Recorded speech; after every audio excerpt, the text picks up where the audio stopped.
Hey, bonjour à toutes et à tous. Je pense que vous connaissez tous et toutes Teddy Clown.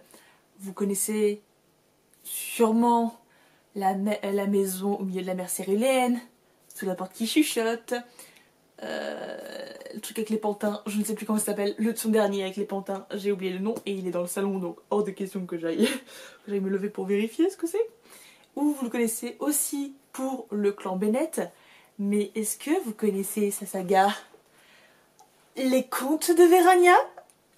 Je prends les paris que non, à part si vous êtes des archi-fans de l'auteur. Je pense que vous êtes passé à côté de cette pépite. Pas pour rien, parce que c'est quelque chose qui change complètement de ces écrits ordinaires. Hein. Si vous vous attendez à ce que ça soit pareil, aussi doudou, aussi cosy, aussi mignon que la maison au milieu de la mer Céruléenne, vous n'êtes pas du tout tombé au bon endroit. Alors, le conte de Vérania se divise en 4 tomes qui sont ici, hop là, et qui sont juste, mais regardez-moi cette petite beauté, ils sont juste magnifiques. Donc les 4 premiers tomes pour l'histoire principale, puis vous avez un tome compagnon, il était une fois, où c'est des petites histoires, un peu réécriture de contes avec les personnages. Par exemple, dans une des histoires, je crois qu'il y a Cendrillon, et les 2 personnages principaux sont en mode souris. Enfin, voilà, sur les souris dedans, donc c'est un peu what the fuck. De toute façon, vous allez très vite le comprendre, c'est un peu la définition de cette saga, c'est what the fuck. Qu'est-ce que c'est que cet alien? Et vous avez aussi un 5e tome, qui est la suite des contes de Vérania, enfin de la saga principale, sauf qu'ici on va suivre un autre personnage. Il est encore dans ma palle, donc je ne l'ai toujours pas lu, j'attends le bon moment pour le sortir. Alors j'ignore si c'est juste un seul tome ou s'il va y en avoir d'autres. L'avenir nous le dira, mais voilà. En tout cas, en tout il y a 5 tomes, mais l'histoire principale ne concerne que les 4 premiers tomes. Avant toute chose, avant que vous venez vous embourbez un peu plus loin dans la vidéo, gros trigger warning.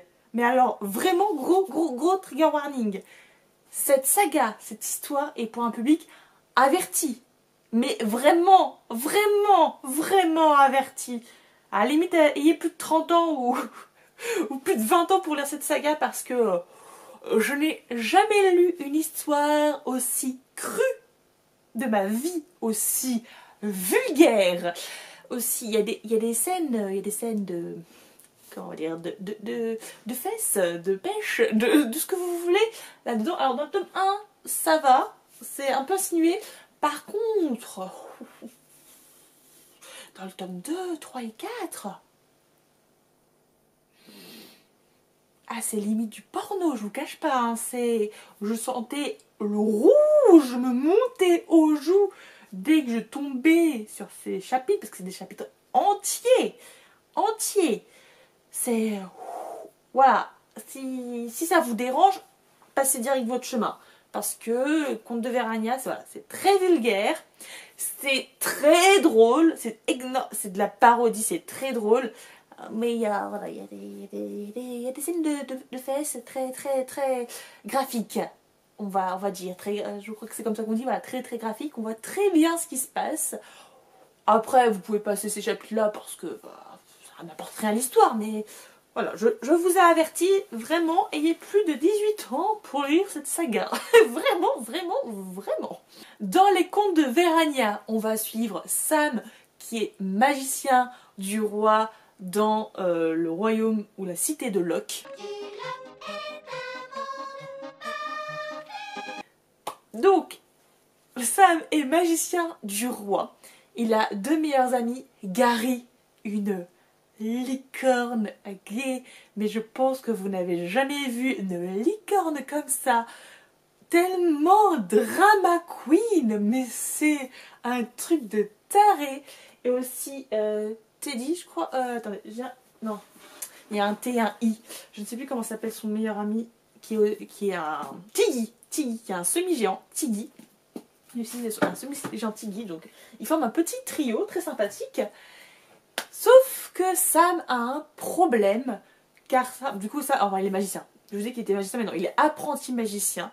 Il est sous la garde de Morgan, qui est lui magicien du roi, donc lui c'est son apprenti.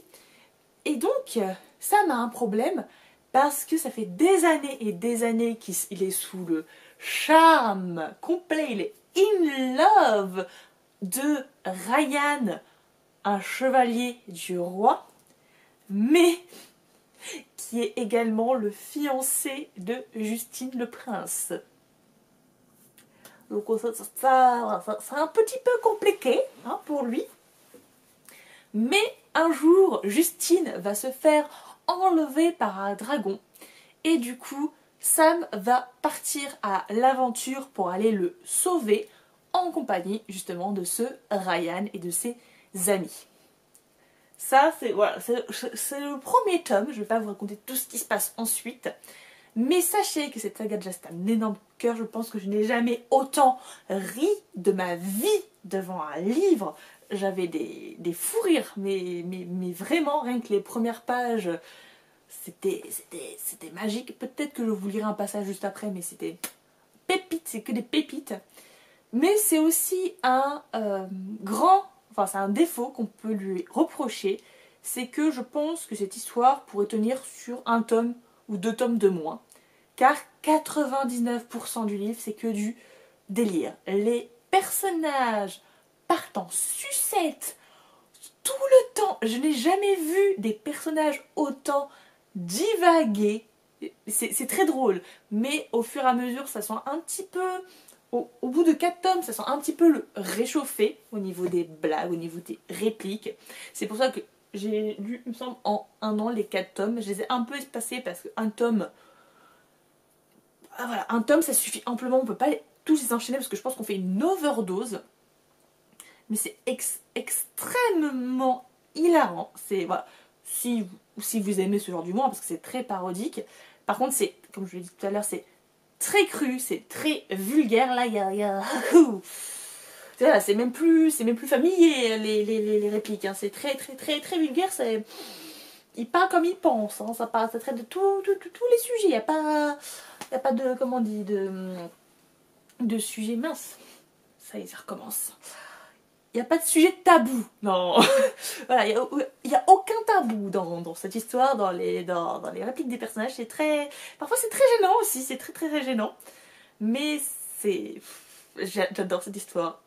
Vraiment, ouais, on va suivre les personnages au fur et à mesure. La bande est juste géniale. J'ai adoré les interactions entre chacun d'eux. On voit combien ils s'aiment et combien ils s'insupportent aussi parce qu'ils s'envoient toujours au boulet. Et ce qui est cool, c'est qu'au fur et à mesure, leur bande va s'agrandir. Un peu en Found Family, mais il n'y a pas un Found Family. Enfin, Found Family, c'est qu'on n'a plus de famille. Sam, il a encore son père et sa mère qui l'adorent. Il est très bien entouré, ça, mais il n'est pas... C'est pas le genre de petit personnage malheureux. Non, lui, justement, il est très heureux de sa vie. À part le fait que il n'a pas Ryan, donc ça le fait un peu suer. Ça le fait un peu suer. D'ailleurs, en parlant de Sam... Sam. Ce personnage, vous avez autant envie de rire en le lisant, vous avez envie de le prendre dans vos bras, mais vous avez très envie aussi de lui dire de fermer sa bouche. Parce que lui, quand on veut pas qu'on parle d'un truc, il part en live, mais total. En plus, quand c'est même pas lui, c'est un de ses potes. C'est vraiment cette histoire, c'est un alien. Cette histoire, c'est un alien, c'est un extraterrestre. Je l'avais découvert sur la chaîne de Alex Booking en Prada. Et je me suis demandé à ce moment-là pourquoi je n'avais jamais entendu parler de cette histoire. Parce que voilà, malgré le fait que ce soit cru, c'est... Là, vous allez, en lisant cette histoire, vous allez gagner des années de vie. Vous allez tellement rire. Encore une fois, si c'est votre genre d'humour, vous allez tellement rire que voilà, hop, vous allez battre le record, le record de longévité, je pense. En résumé, Les Contes de Vérania, c'est une histoire fantasy parodique, très crue, très vulgaire, mais extrêmement drôle et qui fait du bien au moral. Voilà, si vous vous sentez pas pas super dans votre vie, vous lisez 1 ou 2 chapitres par-ci par-là et une régalade, une régalade. Je vais vous lire du coup les premières lignes de cette histoire. Chapitre 1, les monologues du méchant.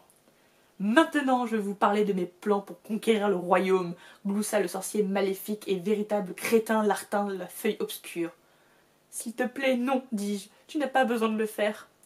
Évidemment, il ne m'écouta pas. Les méchants ne le faisaient jamais, c'est pour ça qu'il craignait, vraiment. Le fait que mes bras et mes jambes soient attachés avec des racines vermillons ne m'aidait pas, elles étaient solides, sans rire. Tu vois, quand j'étais enfant, j'ai toujours su que j'étais différent, que j'étais destiné à des plus grandes choses que ce que mon père avait prévu pour moi. Lartin regarda vers l'entrée de la grotte, presque nostalgique, comme s'il repensait à son enfance. Quel crétin! Il m'a toujours regardé de haut avec mépris, parce que je n'ai jamais voulu être forgeron. Il disait toujours que... Tu crois qu'il s'en rend compte, qu'on s'en fiche? Me demanda Gary. Il eut l'air vraiment vache quand il le dit. Mais si vous étiez comme lui, une licorne gaie écornée, ah oui, j'avais oublié ce détail, écornée, vous le sauriez aussi. Sérieusement, on s'en fiche totalement. Pendant tout le chapitre, il se fout de la tête du méchant, enfin du méchant du chapitre, sur son monologue, parce que c'est vrai que les méchants font toujours des monologues, donc c'est extrêmement drôle. Et oh là là, j'aime cette histoire d'amour, et du coup ça m'a vraiment donné envie de peut-être reprendre enfin commencer le tome 5. Oui, j'ai d'autres livres à lire. Oh, la vie est compliquée. Il faut faire des choix et tout. Cette vidéo est à présent terminée. Je vous remercie de l'avoir regardée. N'hésitez pas à me dire si, comme moi, vous connaissez les contes de Vérania et si vous avez aimé. Si ce n'est pas le cas, n'hésitez pas à me dire si je vous ai donné envie de découvrir cette saga. En tout cas, je vous souhaite à toutes et à tous de très bonnes lectures, de très bonnes découvertes et je vous dis à la prochaine. Ciao!